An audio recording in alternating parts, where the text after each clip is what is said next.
보이차.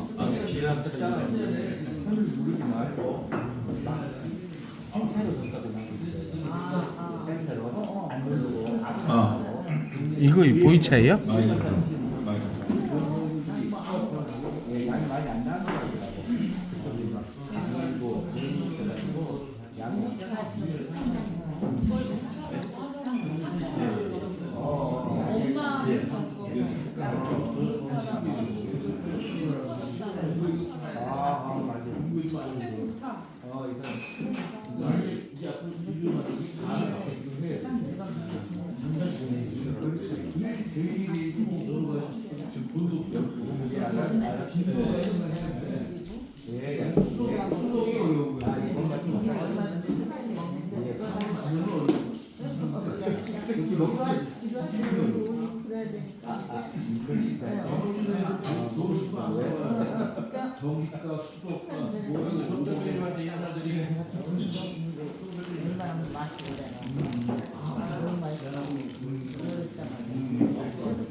정보 잘 생기고? 아니, 별거 보여요. 실제로. 아니 그래서 제가 아까도 놔뒀더니 해만 되니까. 좋은 사람을 만나면 다 그런 거예요.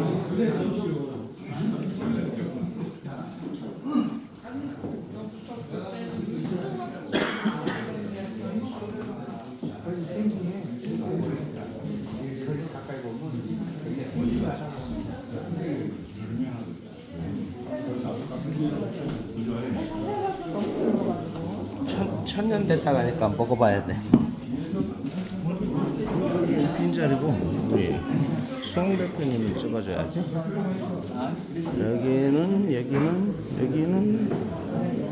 여기는 영암, 여기는 왕임 박사님이 계신 곳.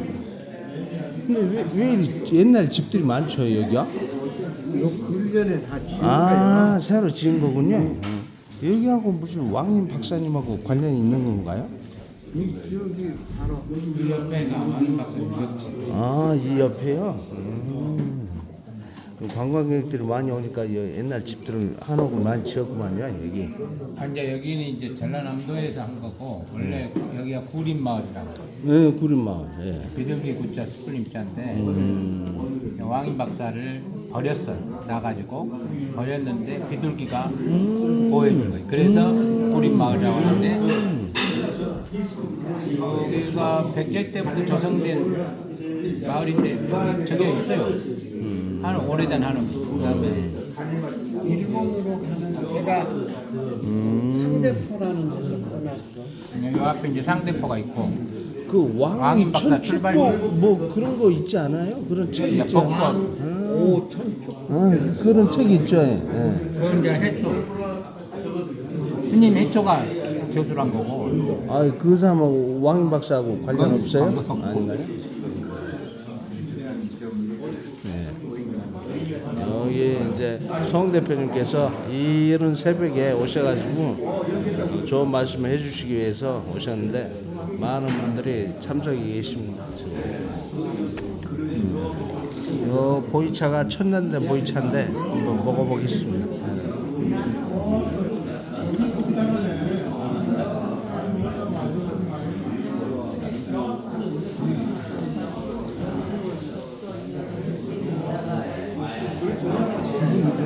복편이라는 데 있잖아. 복적. 그러니까 지금도 그 간락판 그거 하는 거 아니에요? 우리나라에서 납치를 해가지고 개발을 해서 전국적으로 유명해 음식을. 그리고 거기에 젓갈. 젓갈이 아주 이쪽 유명하잖아요. 바닷가 쪽에. 그 젓갈이 아주 그냥 수십 가지야. 근데 지금은 모르겠어. 가본 지가 오래돼. 어디가? 목포요? 독천? 아, 저번에 말씀하셨잖아요. 젓갈이 많다고. 여기서 가까운데요. 여기가 하든가. 네. 어디 맛있게 들고 계십니까? 예. 아침은 좀 그야말로 조촐하게 아주 조촐하지만 아주 자연 맛있게 준비가 됐습니다. 뿌리 깊은 나무 학예제 2일차 오늘은 현재 소나무당 대표이시며 전 더불어민주당의 대표이시던 송경길 대표님을 모시고 특강이 있고요. 이어서 영암군 일대에 문화유적 답사가 있을 예정입니다. 먼저 시작하기 전에 새벽길 브런치를 마다하지 아니하고 찾아오신 분들이 계십니다. 소나무당 식구 여러분 뜨겁게 한번 박수 맞아 주십시오.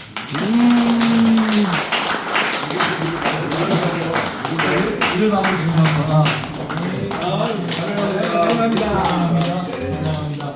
저희들은 어떻게 알고 오셨는지 모르겠습니다만은 무동공부방 아시아 인문재단에서는 어떤 역할을 하냐면요, 호남의 인문 정신과 인물을 발굴하여 오늘에 반영하고 미래를 열어보자 하는 인문학계 모임입니다. 그래서 어제부터 세미나가 있었고 박성문 선생님과 박성문 선생님 모시고 하산 정장영 선생님의 정신과 이어서 주광영 선생님이라고 아주 유명한 해양 인류학자 계십니다. 그분을 모시고 해양 시그룹과 관련된 이야기를 들었고요. 또 밤늦게 어떤 또 집단회가 있었습니다. 집단회에서는 지난 해방 이후에 비극적인, 즉 이데올로기에 의한 비극적인 가족사와 함께 그러면 오늘의 시대로 넘어와가지고 과연 우리는 오늘날 어떻게 살아가야 될 것인가, 이를테면 민주화의 중심, 강조와 혼합, 과연 이대로가 좋은가, 현에 이렇게 정치인이라고 뽑아놓은 사람들의 그 여타한 활동과 행위를 봤었을 때에 대한 불편함, 지성과 총선을 높을 때에 대한 우리의 어떤 바램들을 잠깐 얘기를 나눴던 것 같아요. 자, 그러면 이어서 어젯밤 새벽에, 올 새벽에 왔어. 새벽에 정말 책임감 있는 오늘날의 지도자이기도 합니다. 소나무당 대표 전 더불어민주당 대표 송경길님을 모시도록 하겠습니다. 여러분 뜨거운 박수 부탁드립니다.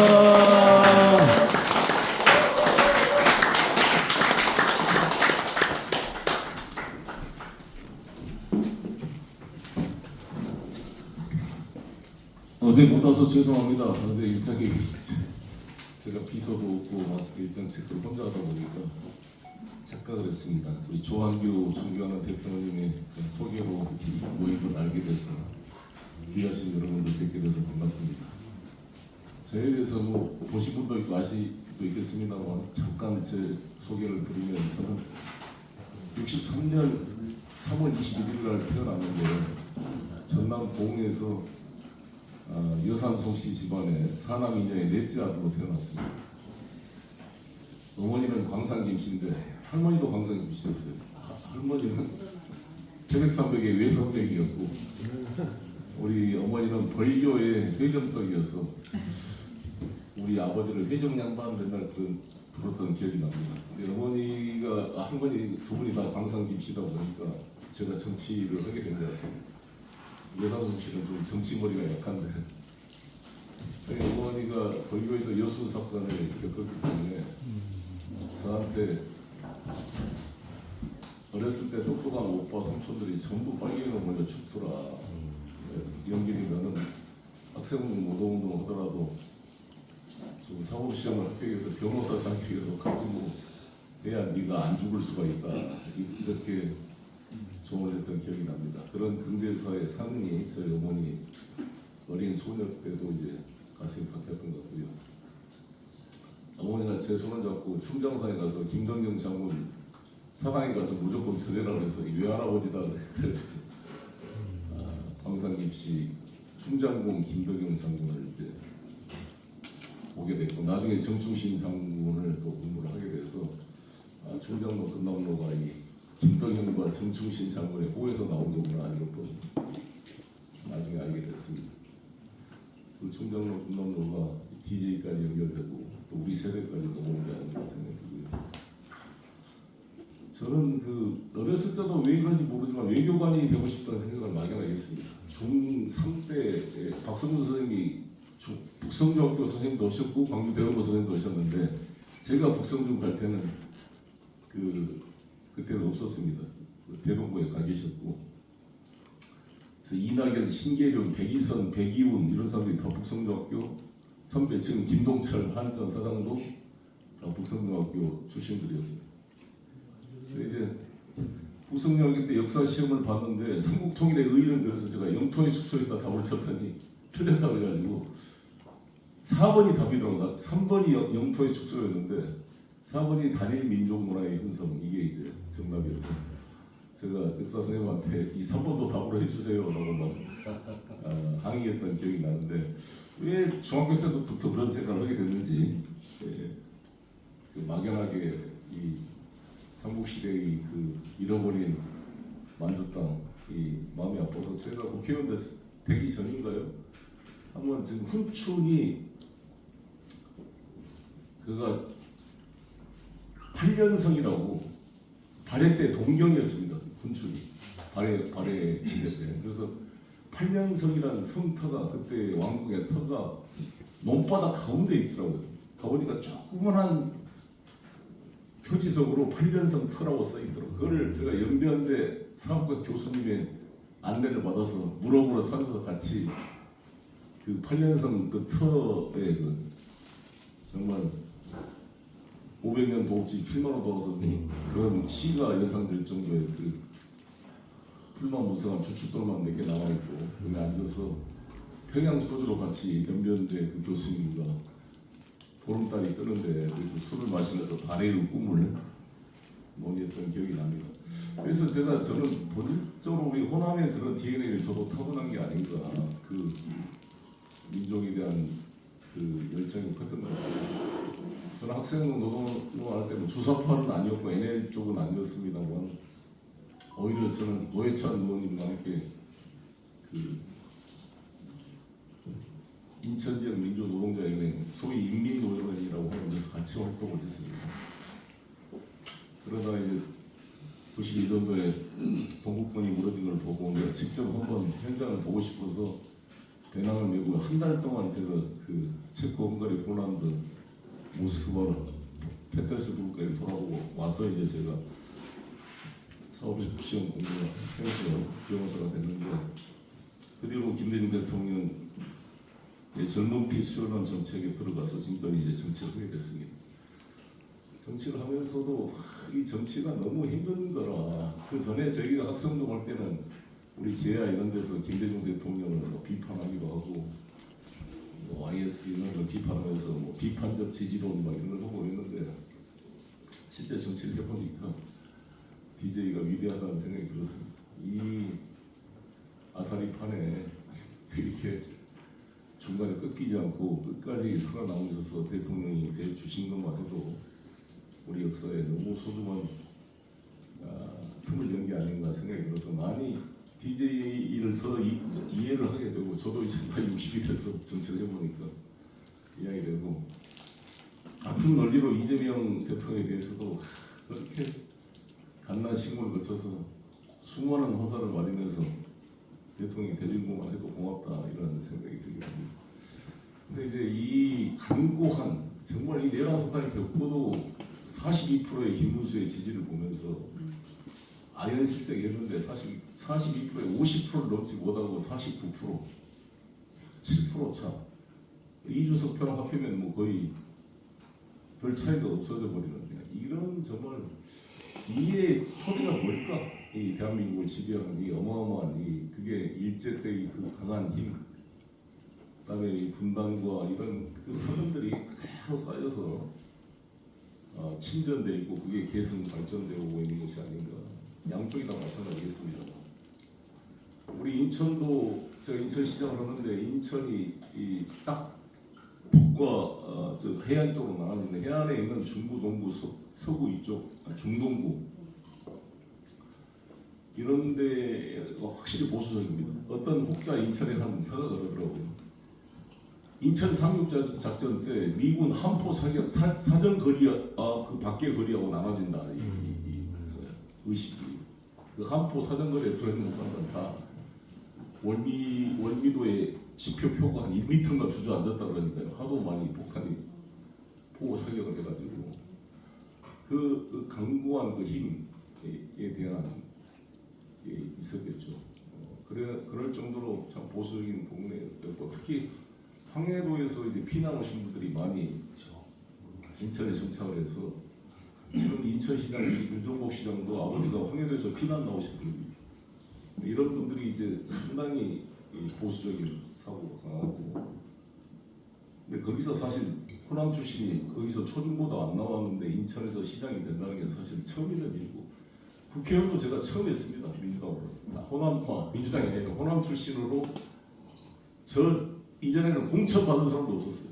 DJ도 호남 사람은 절대 공천 안 했습니다. 인천에는 호남 사람은 이길 수 없다. 숫자가 충청도가 압도적으로 많으니까. 그래서 여든 야든 다 충청도 사람이 주로 공천을 받았습니다. 안상수 시장은 물론이고 최영규 국회의원, 조한천, 박상규 다 우리 민주당 쪽 인천 국회의원들, 박우석 뭐 이런 분들 전부 다 충청도 분들입니다. 호남은 제가 처음으로 제가 국회의원이 된 거고 그 다음에 제가 홍영표를 공천해서 홍영표 된 거고 유동수, 허정식 지금도 이제 호남 출신 국회의원들이 꽤 됐습니다.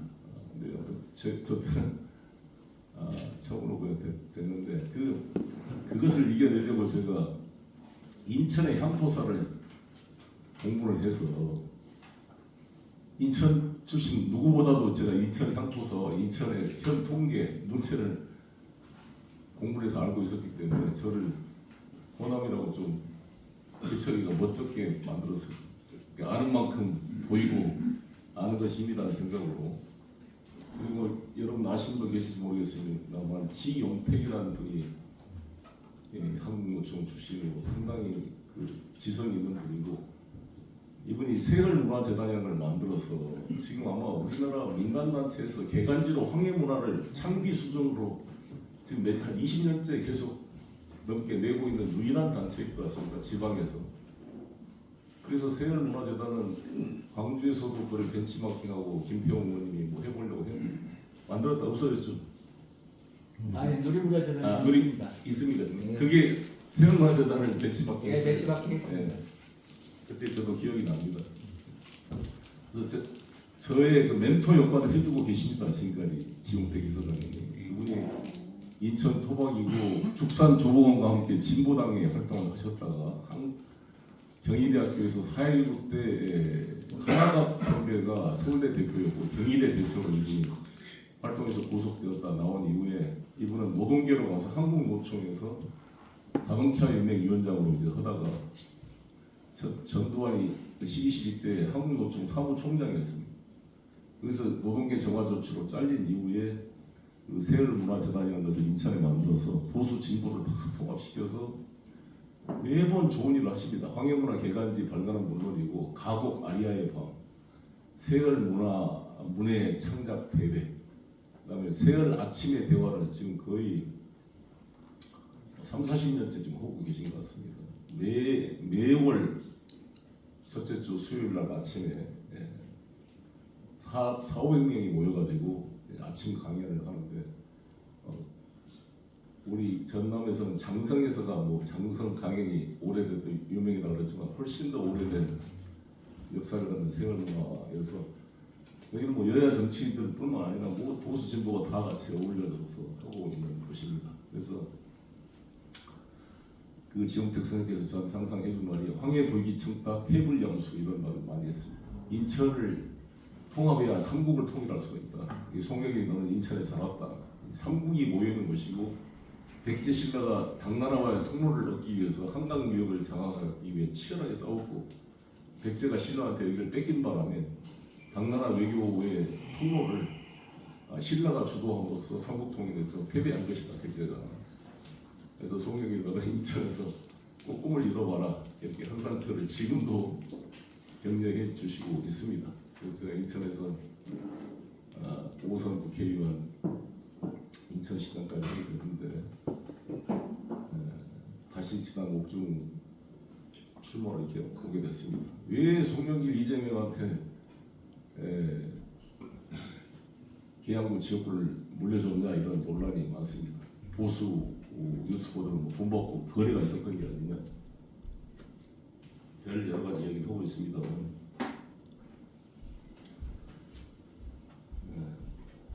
그 이재명 노무현을 보면 노무현 대통령 당선됐을 때 당선의 의미에 대한 세미나를 하는데 제가 초선으로 발표를 했습니다. 그때 김근태, 이부영, 장기표 이런 분들이 다 방청석에 앉아 계셨는데 그 자리에서 제가 이런 말을 했습니다.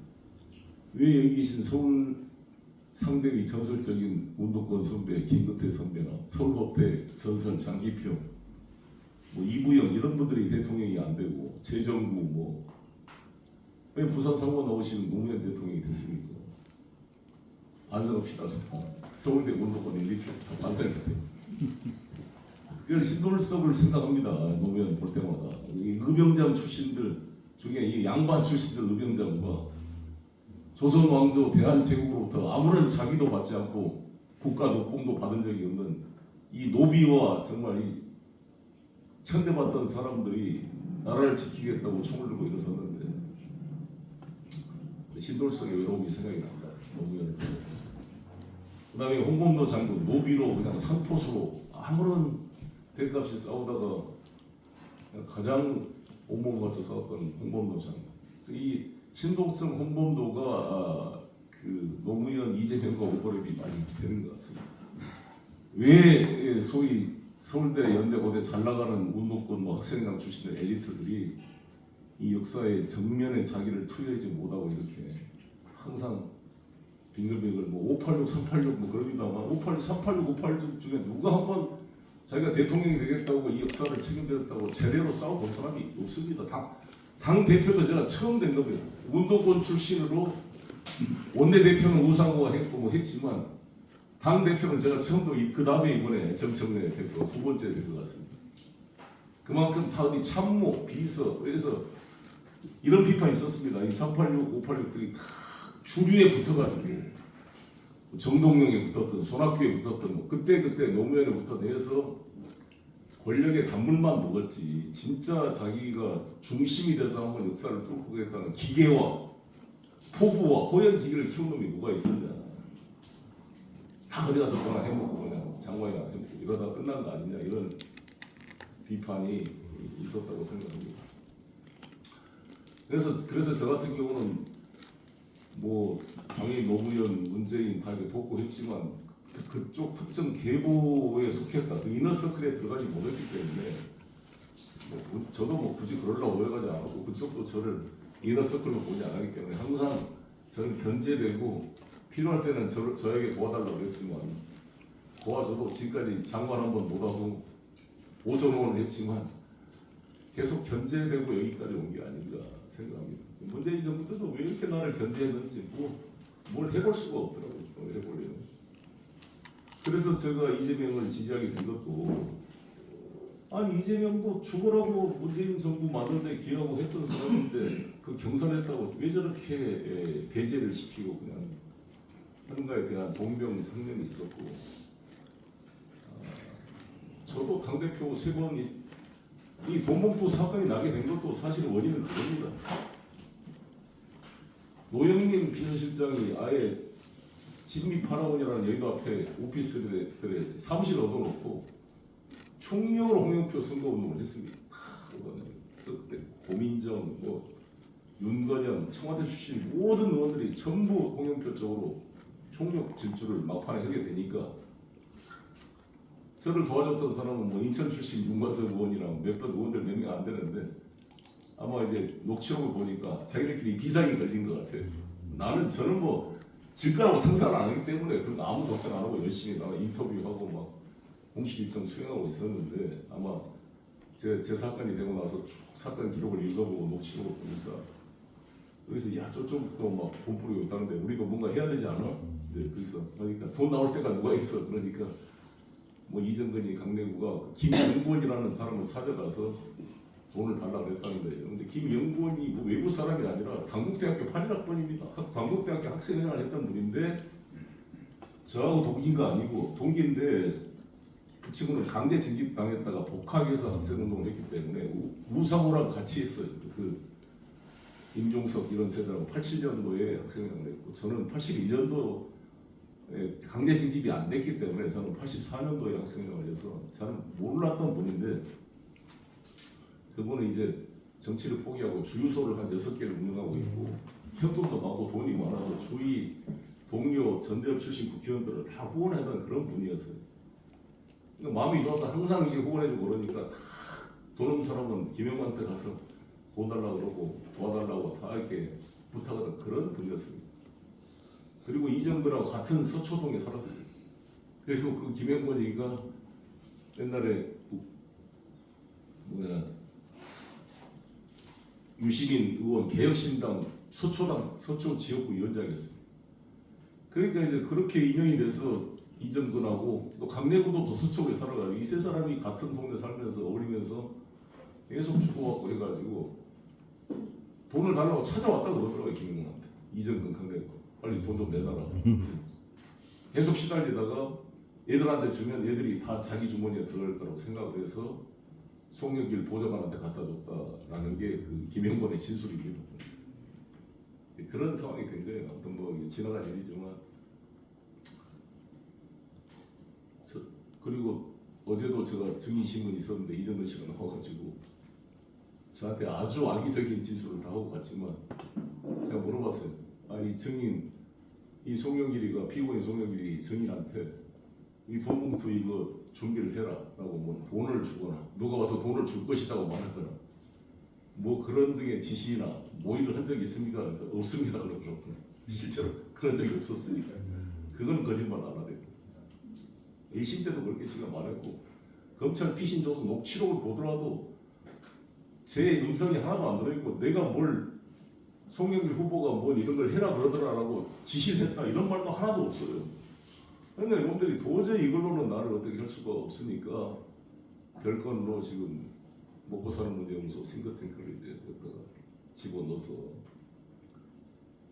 저를 기소한 겁니다. 어저께 홍익표 전 원내대표 지역구 서초 의뢰 가서 특강을 했는데 홍익표도 뭐 박홍근이도 서울시장 나온다고 제 고은 후배입니다.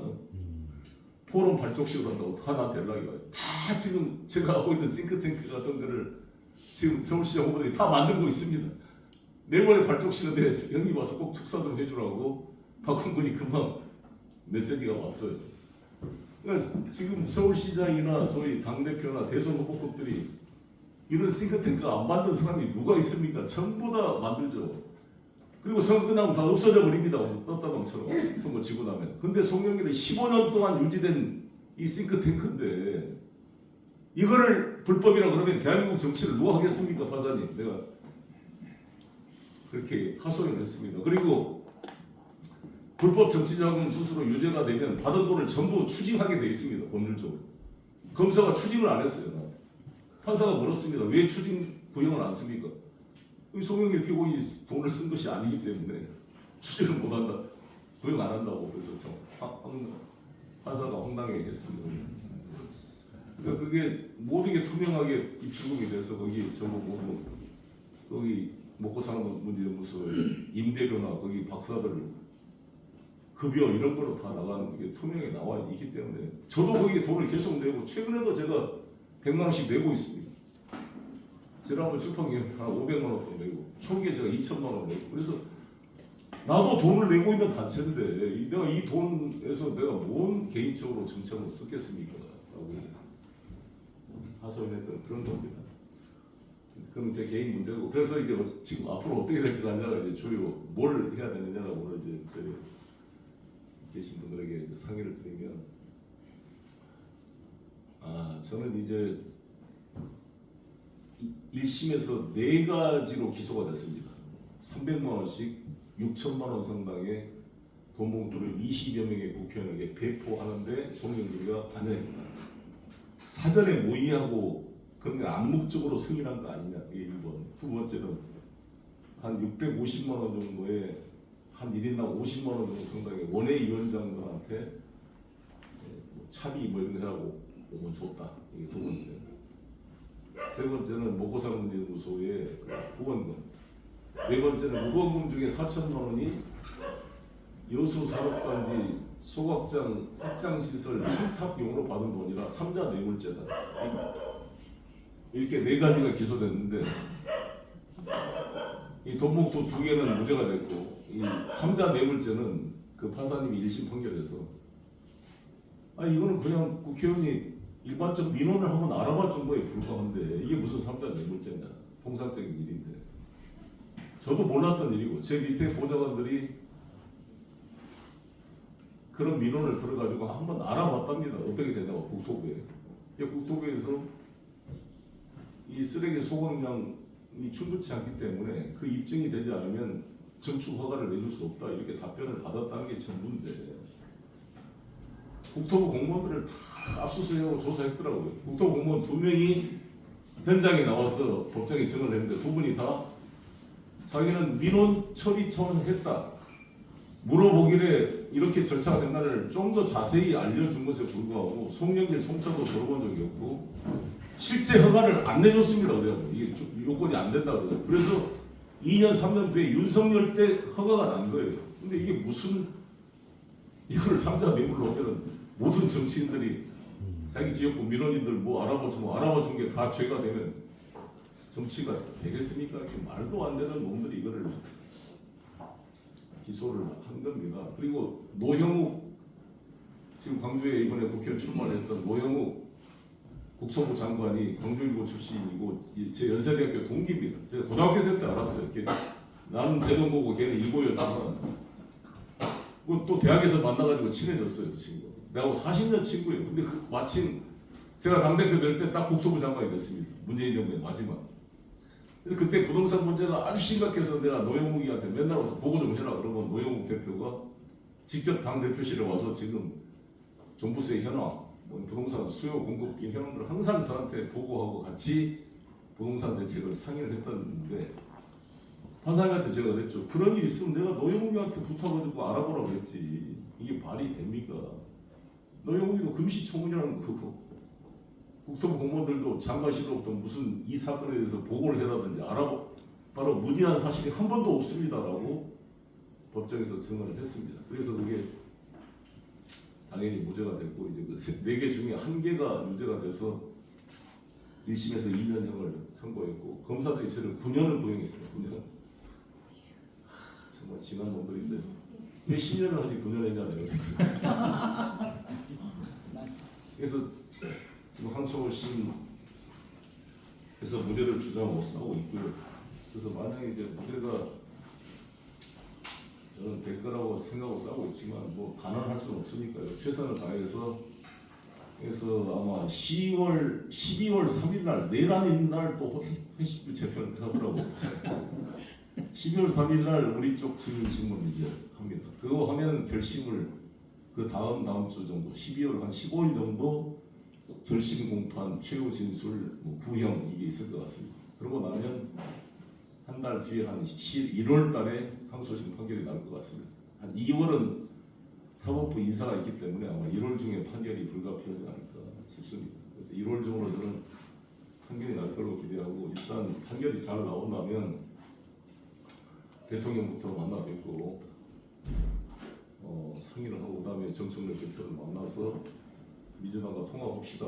우리 소나무당이 걸릴 게 하나도 없잖아요. 무슨 뭐 조국혁신당은 본인들도 안 하겠다 그럴 뿐만 아니라 한다면 복잡한 문제가 많은 게 현역 국회의원 12분이나 계시기 때문에 이 지역구 문제의 이 기존 민주당 의원들과의 그 박킹을 이제 충돌을 어떻게 조정할 것이냐, 그 지분을 요구할 텐데 또 어떻게 할 것이냐, 지방선거 때는 또 어떻게 지분을 요구할 때 어떻게 할 것이냐, 이런 복잡한 문제들이 있습니다. 근데 뭐 소나무당은 국회의원도 하나도 없고 지분 요구도 하나도 없고, 그리고 손혜원 뭐 최대집 변희재 이런 분들 다 탈당하셨고, 뭐 빚도 하나도 없어요. 그 빚이 한 6억을 졌는데 그걸 제가 다 갚았습니다. 나와가지고 빚을 그 지난 총선 때 그 비례대표를 공보물 제작 비용으로 한 6억 정도 빚이 났었는데, 제가 광주 서구에 제가 17.38%를 얻어서 1억 5천만 원 반환받은 돈하고 저희 장모님 부의금 중에 한 1억 5천, 그다음에 출자하신 분들이 후원금으로 전환해 준 게 한 1억 4천. 제가 마지막 나와가지고 매불쇼 나가서 도와달라고 호소했더니 이틀 만에 1억 4천이 들어왔어요. 후원금이. 그래서 그걸 다 보태가지고 6억을 만들어서 제가 한 달 만에 싹 갚았습니다.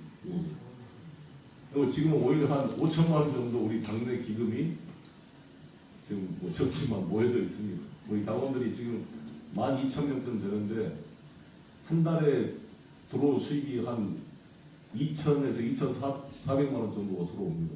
그러니까 너무 고마운 거죠. 이 외로운 저를 지켜주겠다고 이렇게.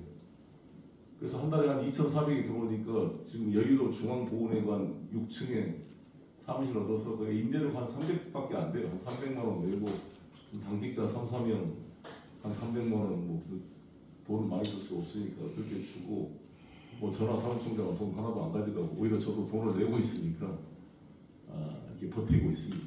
그래서 민주당으로서는 재정적으로도 뭐 돈 많은 민주당이 있고 그 채무 인수를 안 해주겠습니까만 오히려 자산을 보태주면 보태주지 채무 애길 것도 하나도 없다. 그래서 저는 민주당이 전화오단과 흡수하다 하는데 아무런 장애 요소는 없다 이렇게 생각합니다. 같이 민주당에 들어가서 이제 그러면 그 다음 진도를 나간다면 어떻게 할 거냐 이런 고민이 있는데 저는 이제 기본 원칙이 제가 지금 이 시점에 전선에 가장 필요한 곳이 어디냐 그게 투입돼 싸우겠다는 게 저는 기본 생각이기 때문에 지금 이재명 정부가 어려움이 많고 특히 외교 분야도 걱정이 좀 되는 게 있습니다. 예를 들어서 외교 분야에 일본 대사는 제가 누군지 모르겠습니다만 주미대사 강경화, 그다음에 주로대사 이석배, 주중대사 노재헌 이렇게 임명을 했는데 객관적으로 평가를 해보자면 저는 이 노재헌 주중대사를 임명한 것은 장점은 노무현 노태우 대통령 때 1992년 한중 수교를 했던 주역이었고 그 아버지 유리를 계승하겠다고 한중 문화재단을 만들어서 한중 관계 일을 꾸준하게 노재헌 씨가 해왔습니다. 그런 상징성이 있기 때문에 의미가 있고 또 중도 보수를 껴안는다는 의미 또 노재헌이 5.18에 대해서 일관되게 시민들에게 사과해 왔다는 그러한 점 그다음에 이제 포용과 외연 확장 이런 면에서는 긍정적인 저는 인사라고 봅니다. 근데 이제 그럼 좀 부족한 점은 뭐일까? 중국은 한중 관계를 아주 전략적으로 중요하게 생각해서 이재명 정부가 긴밀하게 앞으로 한중 관계의 미래를 고민해보고 싶은데 정치인 출신도 아니고 이재명 대통령의 측근도 아니고 이런 부분하고 그 논의가 한계가 있지 않을까 이런 이제 걱정이 있습니다. 그러면 이제 다른 뭐 특사나 다른 걸로 이제 보완할 수밖에 없다 이런 면이 하나 있고요. 주로 대사는 이석배 씨가 서울대 러시아 전공했던 분이고 뛰어난 분입니다. 러시아도 유창하게 잘하고 저는 블라디보스토크 공사 때부터 저하고 친하게 알고 지내던 분인데 문재인 정부 때 주로 대사를 했는데 또 다시 이재명 정부의 주로 대사를 쓴다는 것이 신선함이 좀 떨어진 면이 있고 물론 전문가이고 경험이 있어서 뭐 그런 거지만 러시아 입장에서 봤을 때도 좀 정치적으로 비중이 있고 핵심 있는 사람이 지난번에 우윤근 대사 같잖아요. 그분 러시아도 모르지만 어찌됐든 문재인 정부의 핵심 중에 하나이기 때문에 러시아에서 평가를 했죠. 오히려 원내대표도 오셨고 중진급 정치인이기 때문에 근데 그런 게 아니잖아요. 이 사실 4대 강국은 국회의원들이 가야 돼요. 국회의원 출신들이나 어찌됐든 얼마나 정무적인 곳입니까 이 4대 강국. 일반 직업 관료들이 가지고 있는 한계가 있어요.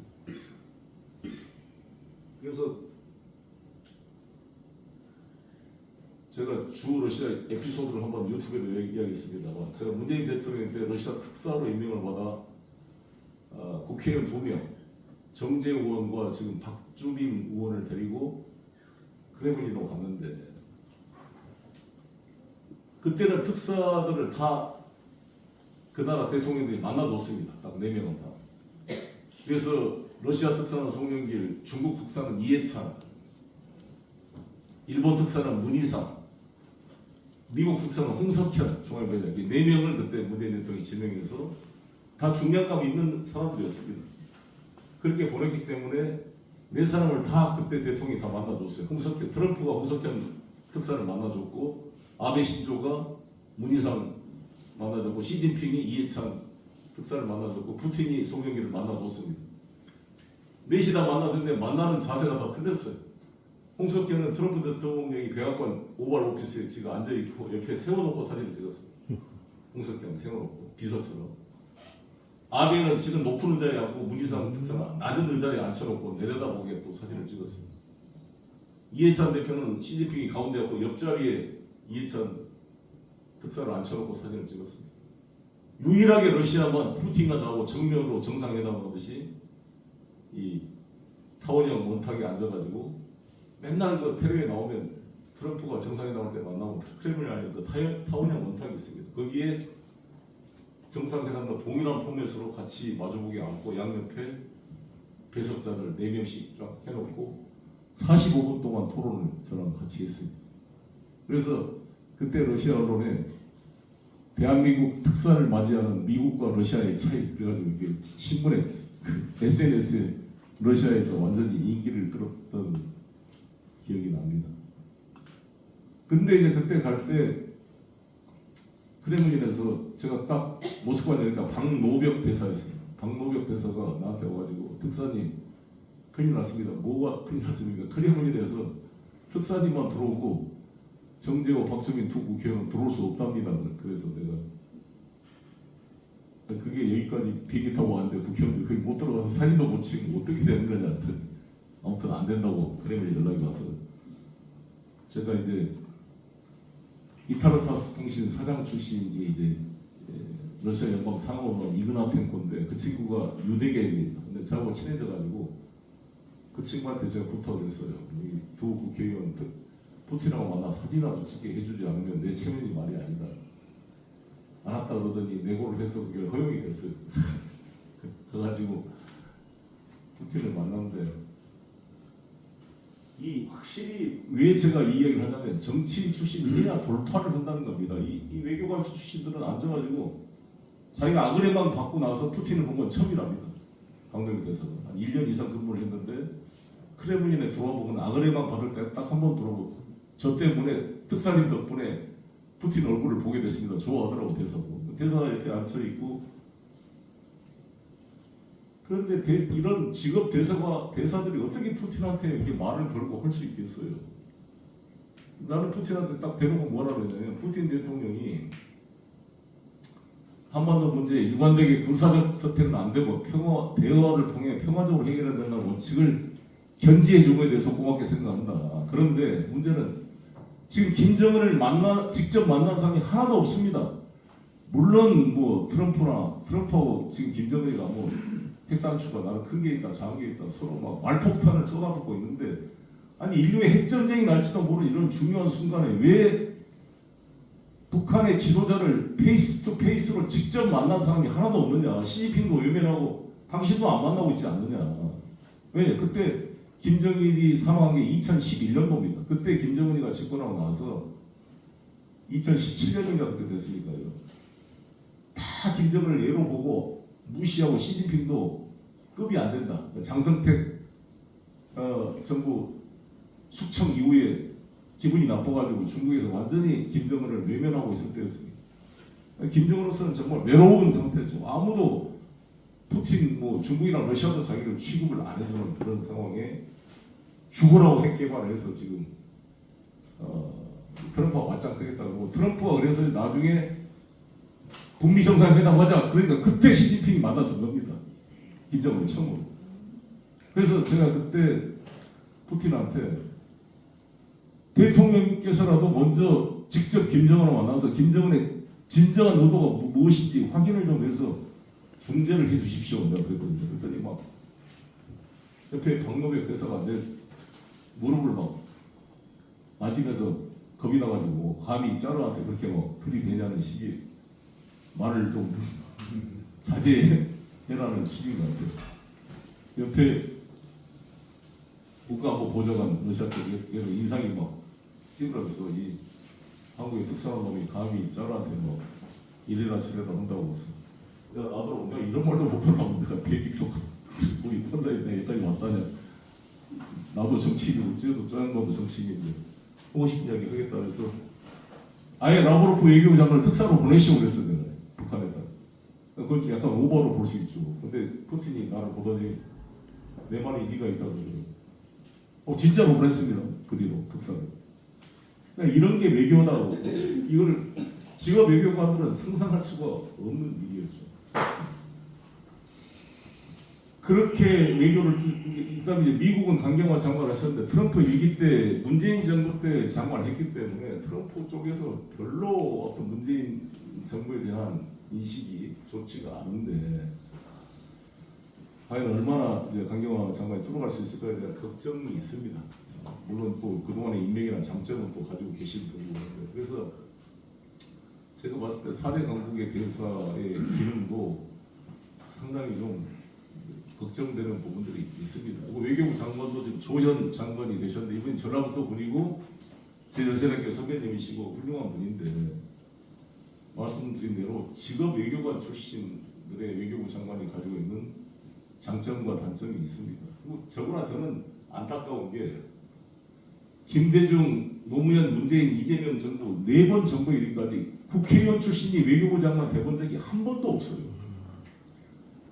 기재부 장관이 된 적도 한 번도 없습니다. 그러니까 이게 나는 이 국민의힘과의 차이다. 국민의힘은 기재부 장관을 아니 이번에 추경호도 마찬가지고 그 전에 박재원인가? 아예 기재부 장관을 자기 당 국회의원 출신을 임명을 해버리잖아요. 권력이 뭐예요? 돈을 챙겨 권력. 기재부 모피아가 권력의 핵심 아닙니까? 그거를 자기 당 국회의원으로 임명을 해본 적이 한 번도 없다니까. 우리 민주당 정부는 항상 모피아 관료들을 시켜요. 임창정, 홍남기까지 다. 그래놓고 다 대통령이 모피아들한테 휘둘려. 이런 황당한 이런 자신감 없는 정부가 있는가에 대한 아쉬움이 있어요. 기재부 장관이 안 돼요. 그다음 외교부 장관도 항상 판기문 그냥 외교 관료 아닙니까? 다들. 그다음 성남의 그 국회의원 누구였죠?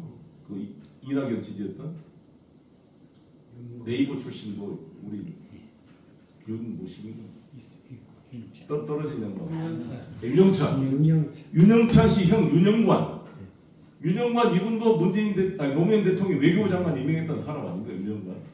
윤영관이 나와서 조중동의 클럽 쓴 거 보세요. 맨 비판하고 완전 친미 사대주의에 쩌들린 이런 자들을 다 외교부 장관 시킨 겁니다. 우리 정부에서 다. 그렇지 않습니까? 저는 지난번에도 좀 아쉬움이 대통령께서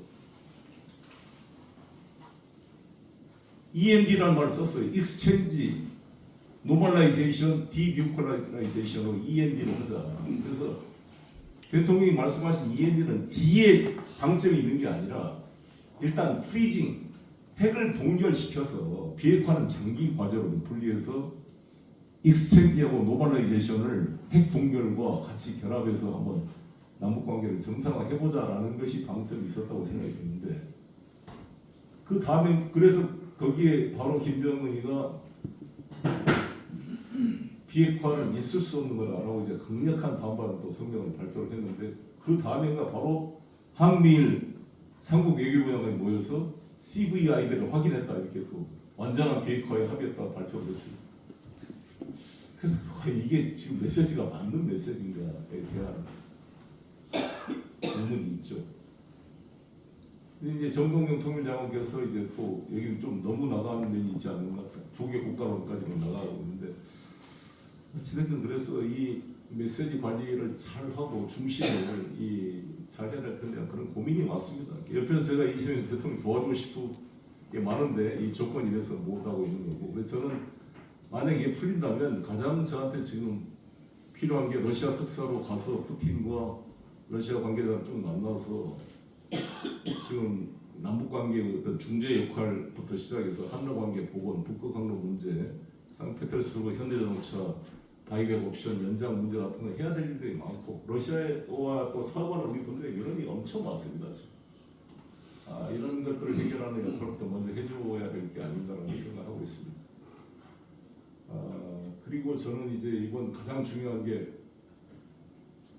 에이펙 회담을 성공시키는 건데 지금 김용범 실장이 제 고등학교 친구는 아시죠? 김용범 정책실장이 워싱턴에 가 있습니다. 네, 구윤철이는 김용범 실장의 1년 후배입니다. 서울대 경제과 1년 후배인데 문재인 정부 때 국무조정실장을 했고 이번에 경제부총리가 돼서 갔습니다. 그다음에 김정관 산업통상부 장관 이 세 분이 지금 총대를 메고 지금 스콧 베센트하고 하워드 러트닉하고 이제 주로 하고 있는데 베센트, 러트닉 둘 다 사업 투자 펀드 출신이 금융 전문가들입니다. 근데 스콧 베센트가 우리 또래입니다. 62년생.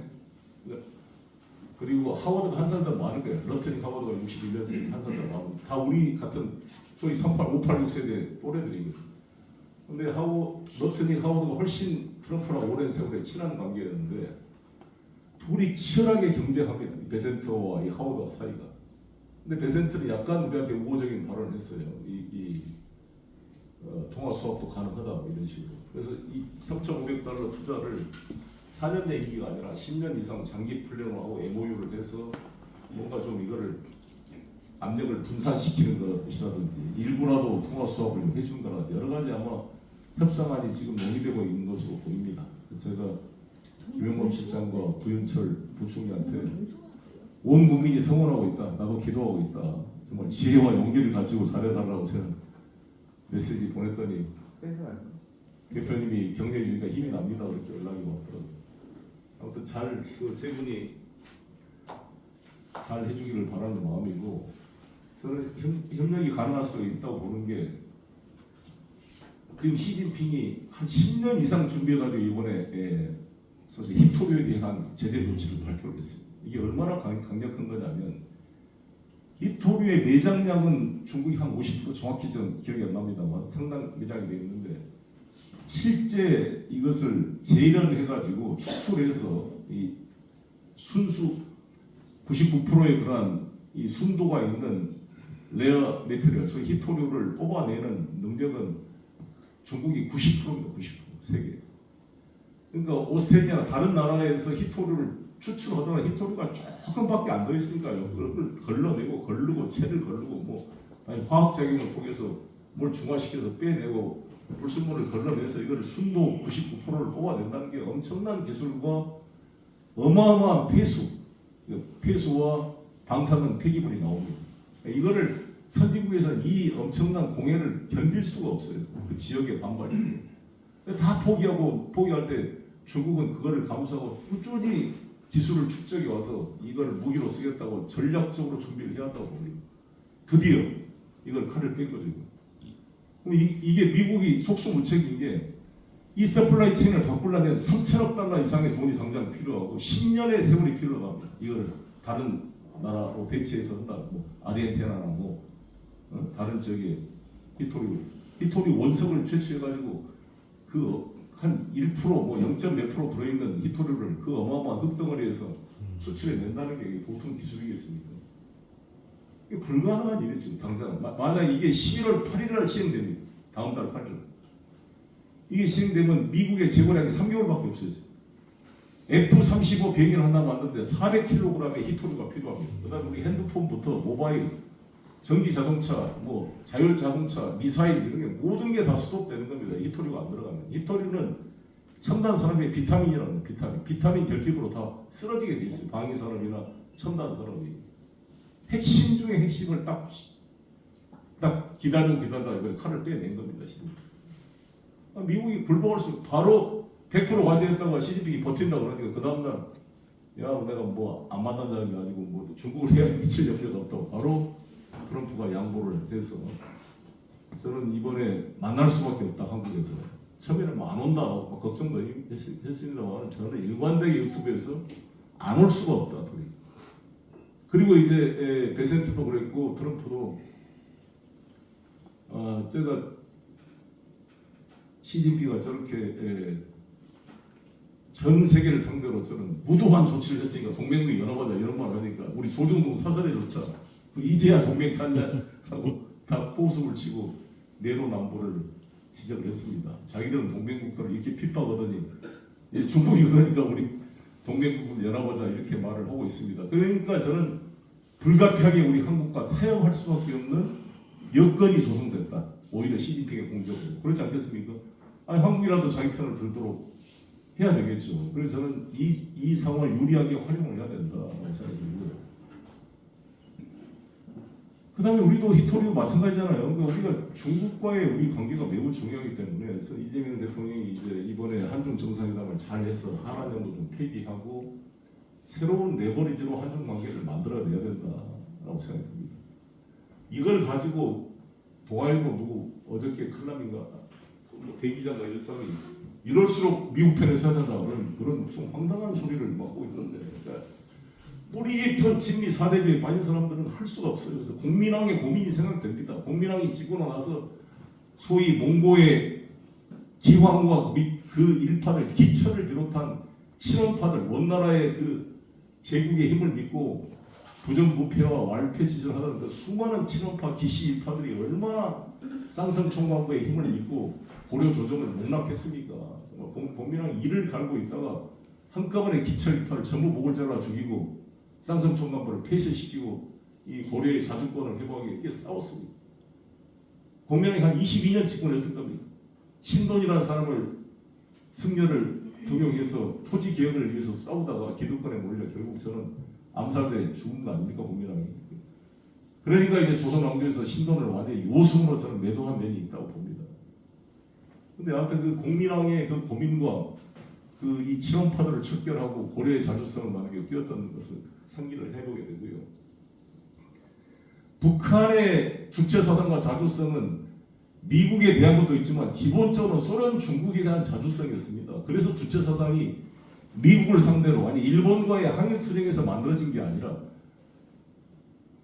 북한은 타도 제국주의 동맹을 1924년인가 그때 20년대 초에 김일성이 주창을 해서 그 타도 제국주의 동맹 소위 TD라고 말하는 그게 발전해서 조선 노동당으로 발전했고 지금의 주체 사상의 토대가 됐다고 홍보를 하고 있지만 학자들이나 제가 보기에도 그것은 비약이고 실제로의 북한의 주체 사상은 1956년 헝가리 자유화 운동을 소련 탱크가 완전히 진압해서 부다페스트를 피바다로 만들었고 1968년도에 체코 프라하의 밤을 바르샤바 조약 기구 탱크가 와서 다 프라하를 피바다로 만들어서 진압을 했습니다. 그러니까 1956년과 68년 사건을 보고 김일성이 깨달았습니다.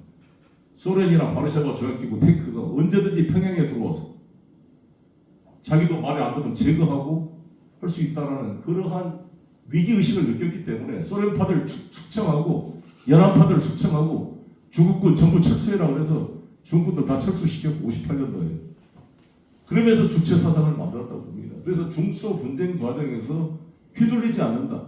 자기들은 중심을 잡자 그래서 강력하게 만들었기 때문에 소련과 중국한테 얻어먹으면서도 철저하게 주체를 지키려고 노력을 해왔고 그러니까 이번에 김정은이가 천안문 9월 3일 날 가는데 정말 차이치가 나온 거 보고 내가 깜짝 놀랐습니다. 차이치가 누구냐?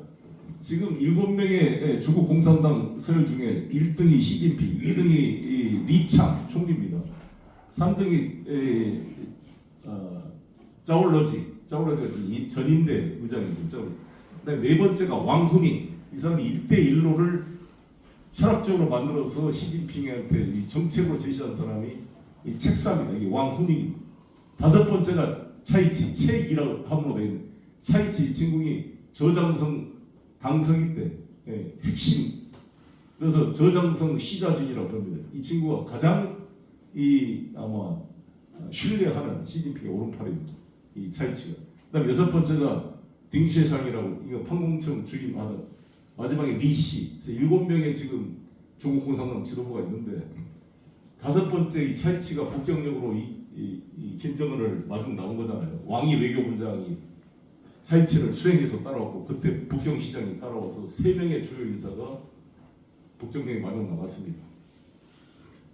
제가 문재인 대통령 모시고 중국 갔을 때 문재인 대통령 영접한 사람이 누구냐면 흥시위원이라고 조선족 흥룡강성 출신의 외교부 조선족 출신으로 그때 가장 높은 자리에 올라간 친구입니다. 나하고 같은 또래라 우리말도 잘하는데 나한테는 절대 우리말을 안 하더라고. 중국말로만 하더라고. 아마 조선족 혹시 내부 견제가 있습니다. 근데 흥시위원이 부부장도 아니고 부부장 조리였습니다. 부부장 조리. 차관복. 그러니까 왕이 외교부장 밑에 차관 부부장, 그 밑에 조리, 그 사람이 마저 나왔다니까요. 그래서 이게 이명박, 박근혜 올 때보다 더 밑급이 나온 건 사실이죠. 그리고 부부장이 나왔습니다. 박근혜 때는 부부장, 차관. 근데 이제 쿵시현이 온 게 아마 그때 부부장이 공석이었던가, 나중에 부부장이 되긴 됩니다.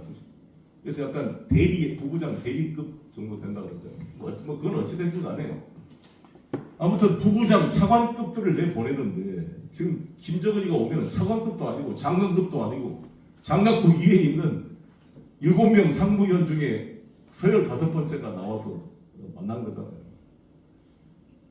김일성이가 95년도에 북경 갔을 때는요, 조은라이 등 샤오핑이 직접 나와서 안 내고 당겼습니다. 모 대통령이 직접 김일성 숙소까지 찾아와서 만났습니다. 그때는 상무위원이 9명인데 9명 전원을 다 만나고 갑니다. 김일성, 김정일은 중국을 가면은 한 명을 만나는 게 아니라 서열 1위부터 7명을 전부 따로따로 다 만나고 간다니까요. 우리는 가면 누구를 만나냐? 시진핑 만나고 총리 만나고 전인대회장 자리 한 3명 만나고 가는 거예요. 3명. 그러니까 그 정도의, 그러면 우리하고 국력이 비교가 안 되는 북한이 왜 우리 한국에 비해서 이렇게 의전 차이가 나는가? 그건 뭐냐면 자주성인데 자주성. 뭐 핵을 가지고 절대 굴복하지 않는다 어느 나라든지. 우리 대한민국이, 그러니까 우리 국민들이나 보수 세력은 착각을 해서 중국과 북한의 관계가 한미 관계와 비슷한 줄 알고, 아니 중국이 시키면 북한이 들을 거 아니냐, 왜 중국이 좀 역할을 안 하냐, 비핵화 시켜라고 막 미국이든 한국이든 맨날 중국을 그렇게 이야기를 하잖아요. 그럼 중국 사람들이 만날 때마다 아니 북한이 우리 말을 듣습니까? 아니 그러면 다 기름 끊어버려라. 다 절대 그건 안 하죠. 절대 중국은 자기 레버리지가 한번 끊어버리면 돌이킬 수가 없는 상황이 됩니다. 나는 김용범이가 제 친구잖아요. 용범이 김용범 실장한테 직접 듣기도 했습니다만 깜짝 놀랐던 게, 트럼프가 김용범 실장 그때 백악관에서 여담으로 그랬다는 거잖아요. 시진핑 주석이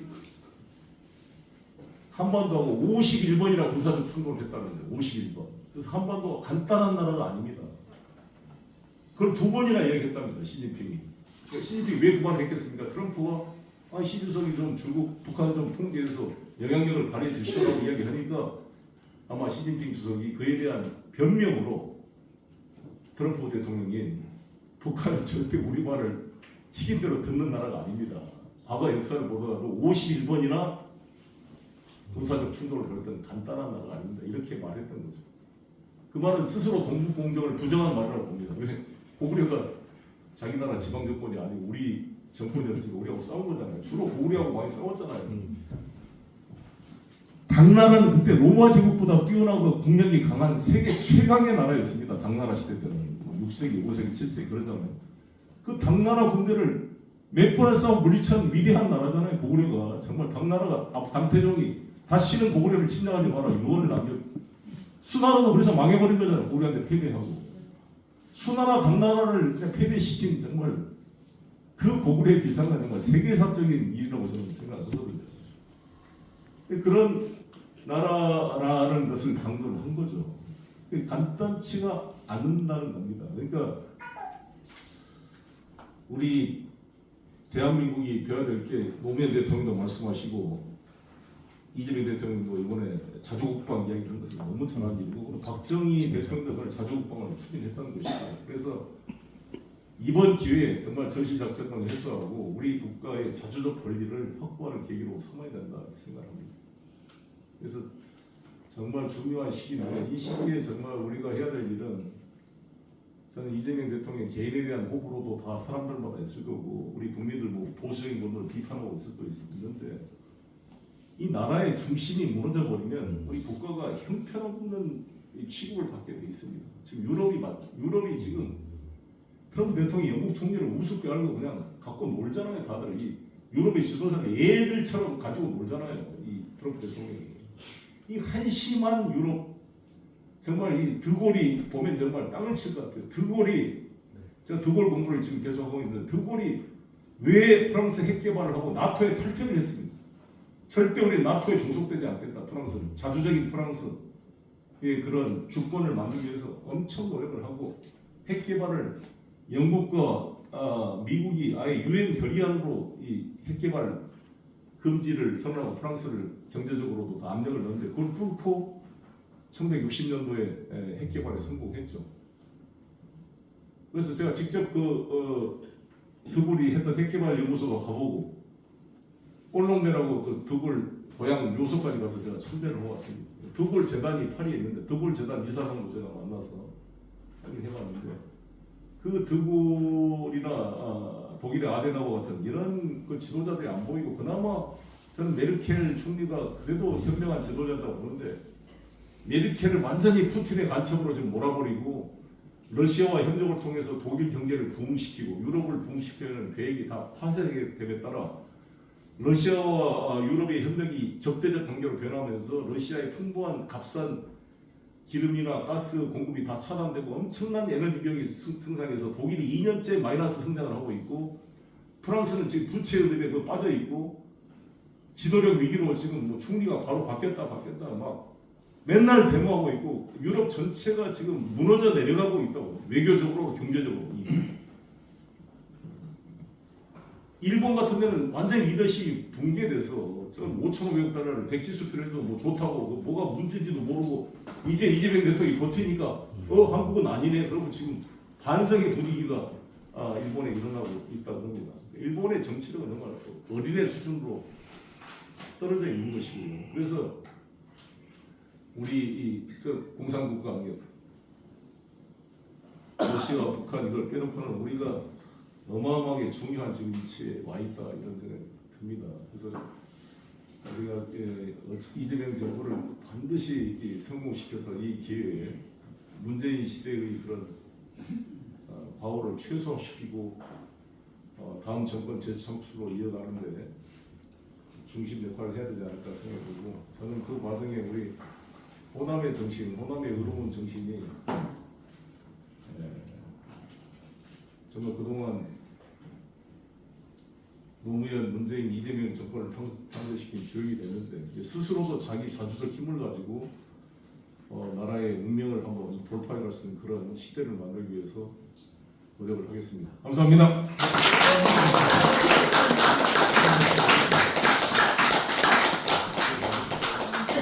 네, 질문을 받을 수 있는 시간이 많진 않아서 네. 외교 얘기 막 하셨을 때 김현종 사장님인가 그분은 왜 지금 이렇게 돼서 엉망이에요. 지금 저도 답답하거든요. 김현종 그분이 왜 저렇게 됐는가? 네. 나 잘 몰라요. 듣는 소문인데 이게 다 방송으로 오고 있어 말하기가 좀 미안해. 지금 여기 라이브 방송으로 하는 그거 거예요. 잠깐 잠깐 꺼주시죠. 예, 끄겠습니다. 지리 시간 빼봅시다 이제.